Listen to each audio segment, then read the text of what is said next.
Tiberius never dreamed of being emperor. In fact, he spent his entire life resisting the very idea. Yet, by fate and political machinations, he was thrust into one of the most powerful and most terrifying positions in the known world. His reluctance to rule didn't lead to peace, it led to paranoia, betrayal, and an empire trembling on the brink of collapse. Tiberius's reign wasn't marked by heroic conquests or public glory. Instead, it was defined by whispers of dark secrets, political purges, and a quiet descent into madness. From the heights of his military victories to the depths of his retreat to the island of Capri, his story is one of intrigue, scandal, and power played in the shadows. But what happened after his rise? What caused Tiberius to withdraw from the very empire he ruled? Why did he choose an island as his fortress, hidden away from the world, and from his own mind? These are not the questions of a simple emperor's life, but the threads of a deep, unsettling mystery that would haunt Rome for generations. Tiberius was born into one of the most powerful families in the Roman Empire, the Julio-Claudian dynasty, a name that would be forever etched into history. But his birth didn't come with the glamour or promises of greatness you might expect. It came with a complicated legacy, one wrapped in political ambition, family rivalry, and the cold reality of Roman power. Born in 42 BCE, Tiberius's mother, Livia Drusilla, was already a key figure in Rome's political machinery. She was not just the wife of Augustus, the first emperor, but a woman with ambition that could rival the empire itself. Livia's drive wasn't just for personal power, it was for her son's future. Livia's influence played a pivotal role in shaping Tiberius's path, but it came at the cost of personal conflict. Tiberius had a strained relationship with his mother, even though she pushed him to the front lines of Roman power. For all her ambition and political savvy, she wasn't able to protect him from the emotional toll of family power struggles. And Augustus? Well, he wasn't exactly a model father figure either. He had his eye on his step-grandson Germanicus, viewing him as a more fitting successor to the throne. Tiberius, caught in the middle, was forced to navigate a world where loyalty to his family meant sacrifices, both political and emotional. But as Tiberius entered his early military career, it was clear that he was no stranger to hard work and discipline. He rose through the ranks, commanding troops, fighting in campaigns, and earning the respect of his peers. Yet, this wasn't just about the thrill of war. Tiberius was preparing for something greater, something he never truly wanted. Under Augustus's command, he became a seasoned general, gaining fame and power. But this success also meant greater scrutiny and, more importantly, a realization that his destiny was being forced upon him. Tiberius's personal life, too, took a heavy toll. In 19 BCE, Augustus arranged a marriage between Tiberius and Vipsania Agrippina, the daughter of a prominent Roman noble. This union seemed to be the perfect political alliance, one that could solidify Tiberius's place in the imperial family. But the marriage was anything but ideal for Tiberius. He truly loved Vipsania, and their bond was strong. Yet, as his relationship with Augustus grew more strained, so did his personal life. Augustus, always looking to consolidate power, had a different plan in mind. After a few years of marriage, Augustus insisted that Tiberius divorce Vipsania and marry Julia the elder, Augustus's own daughter. The reasons were political, of course. Augustus believed that a union with his daughter would strengthen Tiberius's claim to the throne. But the emotional toll on Tiberius was immense. His forced divorce from the woman he loved left scars that would never fully heal. This personal sacrifice was just the beginning of the toll that Augustus's ambition would take on Tiberius. Tiberius's refusal to accept this political reality was no secret. He was resentful, and rightfully so. Here he was, being pushed into a marriage he didn't want, while his relationship with his mother was becoming increasingly strained. As Tiberius navigated the treacherous waters of Roman politics, he found himself being set up for a role he never desired. Tiberius's relationship with Augustus was a tale of political necessity wrapped in personal turmoil. Augustus, the first emperor of Rome, was a man of pragmatism and ambition. He wanted stability for Rome, and securing the throne for his heirs was part of that vision. But Augustus wasn't the warm, loving figure that most would expect from a family patriarch. He was a calculating ruler who viewed the imperial throne as something to be maintained at all costs, even if that meant placing his own flesh and blood in the most uncomfortable positions. From the start, Tiberius's reluctance to embrace his role as the emperor's heir caused friction between him and Augustus. Tiberius was a man of principle and discipline, honorable, but emotionally distant. He was never the showman that Augustus wanted, and that emotional detachment only made things worse. The emperor, who wanted a clear heir to cement his dynasty, saw Tiberius's hesitation as weakness. The rift between the two grew wider, and Tiberius found himself questioning his role in an empire that felt more like a prison than a kingdom to rule. When Augustus died in 14 CE, the empire lost its founding father, the man who had built the Roman Empire into an unstoppable force. But for Tiberius, Augustus's death meant more than just the end of an era. It meant the beginning of a life he never asked for, a life he had tried desperately to avoid. The moment Augustus took his last breath, the Roman world held its collective breath, waiting to see what would happen next. And what happened next was something Tiberius never wanted. He became emperor. In the final days of Augustus's life, political and personal circumstances made it clear that the transition of power would be anything but smooth. Augustus, who had spent years carefully planning his succession, had pushed Tiberius into the spotlight. Yet, Tiberius never fully embraced the role. Augustus's death was the culmination of years of maneuvering, but for Tiberius, it wasn't a relief, it was a trap. Though Augustus had adopted him, made him his heir, and even forced him into several marriages to solidify his place, Tiberius had never seen himself as Rome's future emperor. Yet, the empire's survival depended on him stepping into those shoes, and stepping into them he did, reluctantly, hesitantly, and with a deep sense of isolation. With Augustus's death, Tiberius became the new ruler of Rome, but he never embraced the title with the enthusiasm one might expect from someone in his position. In fact, he moved cautiously, taking initial steps as emperor that were marked by a careful, diplomatic approach. Tiberius had been trained in the art of governance, but he had never wanted to sit on the imperial throne. Diplomacy became his first tool in this new role. He worked to maintain the balance Augustus had established, reaching out to the Senate, keeping the peace, and appearing as the steady hand Rome needed in times of transition. On the surface, Tiberius was the calm and collected ruler Rome wanted, but behind the scenes, his reluctance was obvious. Tensions with the Senate began to rise almost immediately. Though Tiberius understood the political necessity of cooperation, his deep mistrust of the Senate and their dealings made it impossible for him to work as freely as Augustus had. The Senate, meanwhile, was wary of a new emperor who had not yet proven himself. Tiberius didn't show the same political charm as his predecessor, and the Senate started to see him as someone who might not be so easy to control. Tiberius, on the other hand, viewed them as a necessary evil, people he needed, but never trusted. This undercurrent of tension would haunt his early years as emperor and would eventually lead to growing isolation. Though he was technically in charge, he didn't want to be seen as a dictator. He preferred to leave much of the day-to-day running of the empire to others, namely his trusted administrators. He delegated much of the responsibility, which created an image of an emperor who wasn't really in control. His unwillingness to take full charge led to doubts, whispers, and growing frustration among the ruling elite.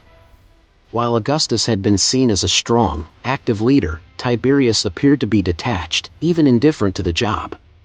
But the real challenge came when his position started to feel more precarious.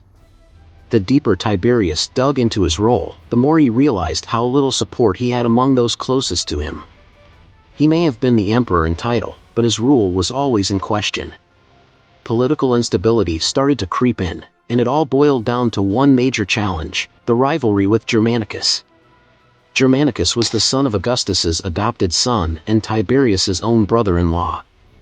He was young, charismatic, and loved by the Roman people, which made him a real threat to Tiberius's power. For Tiberius, Germanicus represented everything he wasn't. He was a popular figure who seemed to naturally command respect. And that made Tiberius uneasy. Despite his own military prowess, Tiberius didn't have the same ability to connect with the people the way Germanicus did. The Roman Empire was built on military strength and public favor, and Germanicus had both. This rivalry would only intensify as the two men found themselves at odds over who would be the true heir to Augustus. Germanicus's popularity was seen as a potential challenge to Tiberius's control. In fact, Germanicus was even given military commands that put him at the forefront of Roman power, making it appear as though he was being groomed to succeed Augustus instead of Tiberius. The rivalry wasn't just political, it was personal. Germanicus's rising star made Tiberius more restless. Was Germanicus plotting against him? Was he trying to take his throne? The court grew increasingly divided, and conspiracy became a key part of Roman politics during Tiberius's reign. Tiberius couldn't shake the feeling that people were always out to undermine him, and this only fueled his distrust of those around him.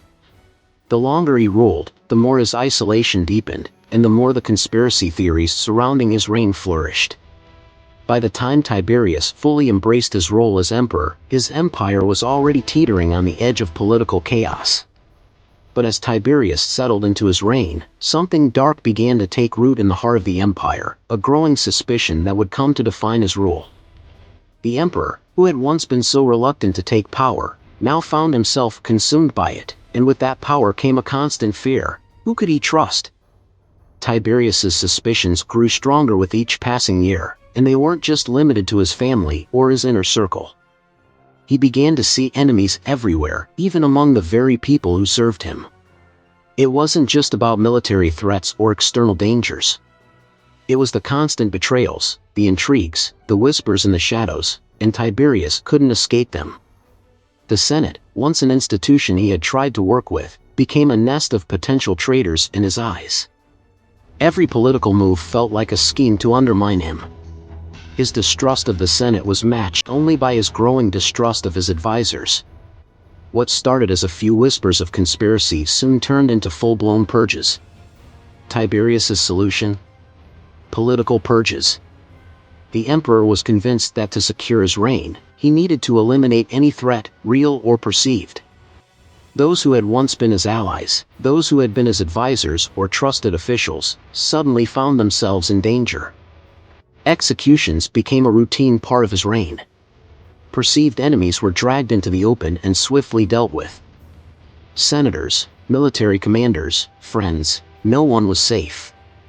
Tiberius's paranoia made it clear loyalty was everything, and doubt was deadly.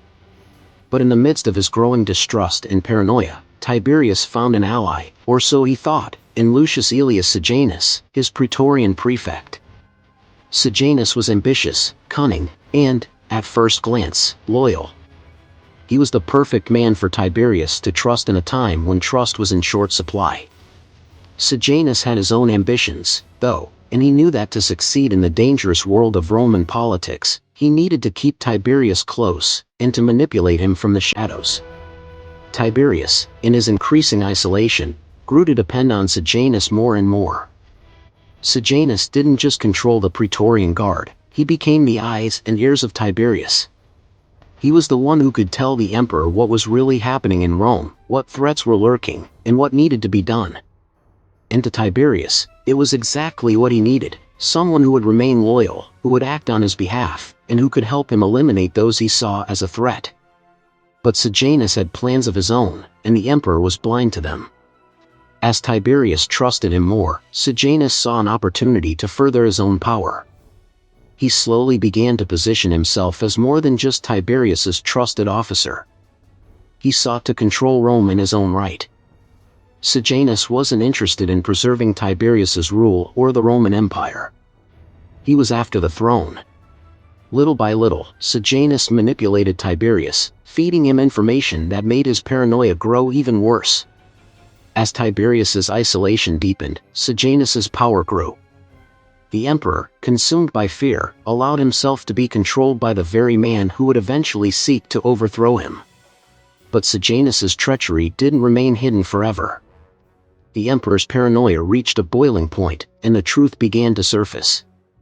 The web of deceit Sejanus had woven came undone. The betrayal was too much for Tiberius to ignore, and the fallout was catastrophic.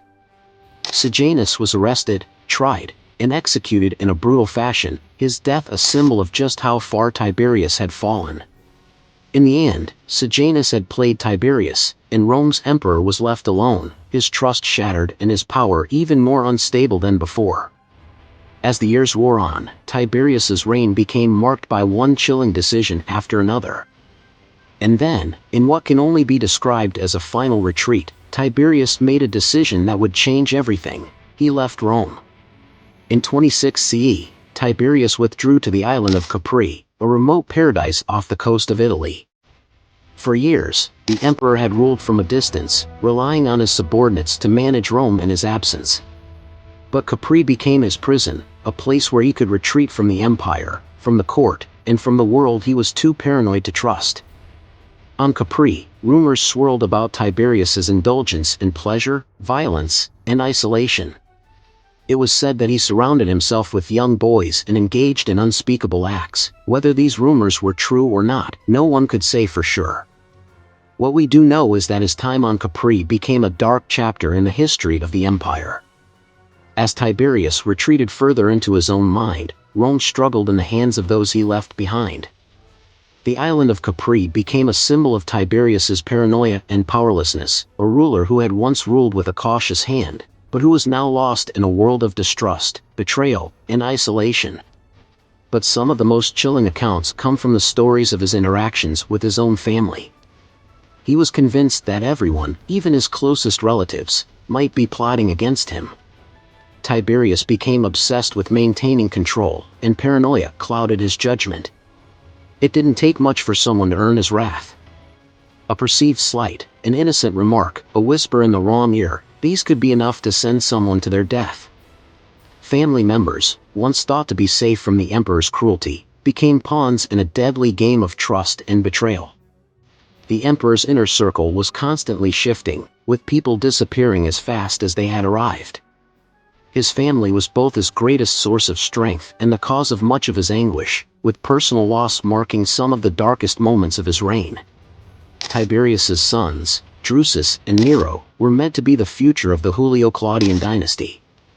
Drusus, his eldest, was a natural heir, a young man with the potential to secure the future of Rome.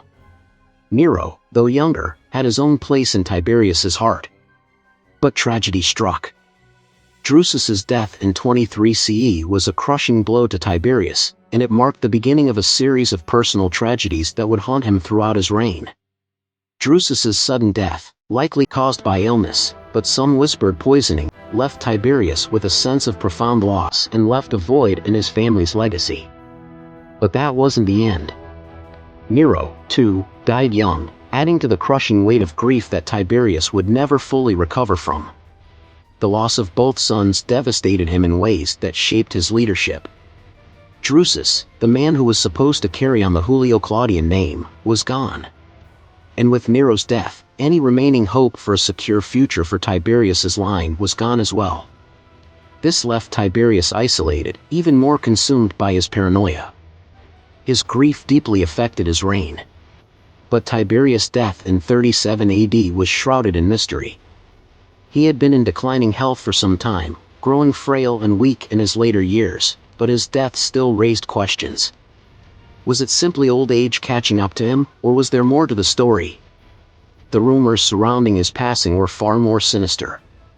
Some whispered that Tiberius had been suffocated, possibly by his inner circle, eager to see him out of the way.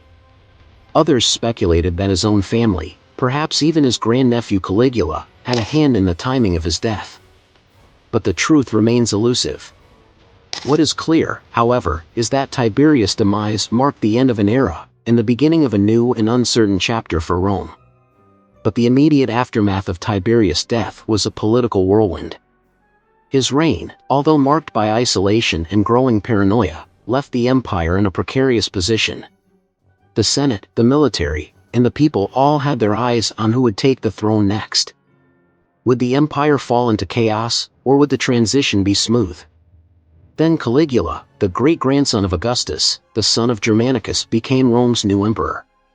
Caligula's ascension to power was greeted with initial hope, even excitement. He was young, charismatic, and had the blood of the Julio-Claudian dynasty flowing through his veins. But the Roman public would soon learn that Caligula's reign would be anything but smooth. The contrast between the two emperors could not have been more striking. Tiberius had maintained a certain detachment from the people, ruling with an iron fist from a distance, while Caligula seemed to revel in the power of spectacle, aiming to be seen at all costs. Caligula's rule soon turned into one of excess, extravagant spending, absurd demands, and a disregard for the well-being of the Roman people. The public's reaction to Caligula's rule was mixed at first. There was initial hope for a fresh start, but that hope quickly turned to fear as the emperor's behavior became increasingly erratic.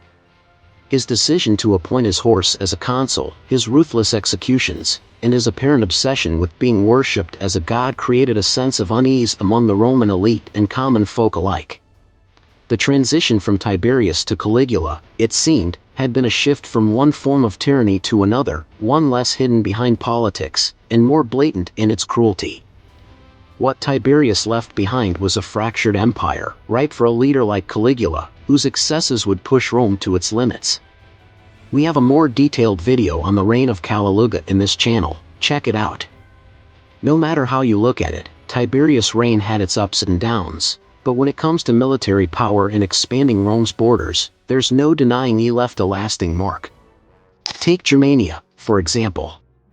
Tiberius faced some serious resistance from the Germanic tribes, but his strategic brilliance turned those challenges into victories. He didn't just win battles, he secured Rome's northern frontier and expanded the empire's reach. It wasn't all about taking land, though. Tiberius' new military conquests had to go hand in hand with keeping the empire stable. So, while he expanded the borders, he also made sure Rome stayed safe and secure from within. Managing the provinces? That was another one of Tiberius' strong suits. Instead of running everything from Rome, he put local governors in charge, making sure they kept the peace and stayed loyal to Rome. And when it came to the eastern provinces, Tiberius knew how to balance military might with diplomacy, ensuring Rome's grip on the region stayed tight. But here's where Tiberius really nailed it, his military reforms. He didn't just maintain the army, he revamped it. The legions became more disciplined, efficient, and stronger than ever, ensuring that Rome's dominance in the Mediterranean would last long after he was gone. So, no matter the controversies or the drama during his reign, Tiberius made sure that Rome stayed powerful, secure, and ready to face whatever came next. His military legacy? Solid. And it's something that helped shape the empire for generations. Tiberius's reign this leaves us with a complex legacy. But was Tiberius a victim of circumstance, trapped by the politics of his time and the betrayals around him? Or did his own actions, his fear, distrust, and brutality lead to his downfall? What do you think? Was Tiberius truly a victim of Rome's political machine, or did his own decisions push him to ruin? I'd love to hear your thoughts in the comments, join the discussion. By the way, don't forget to like and subscribe to this channel for more.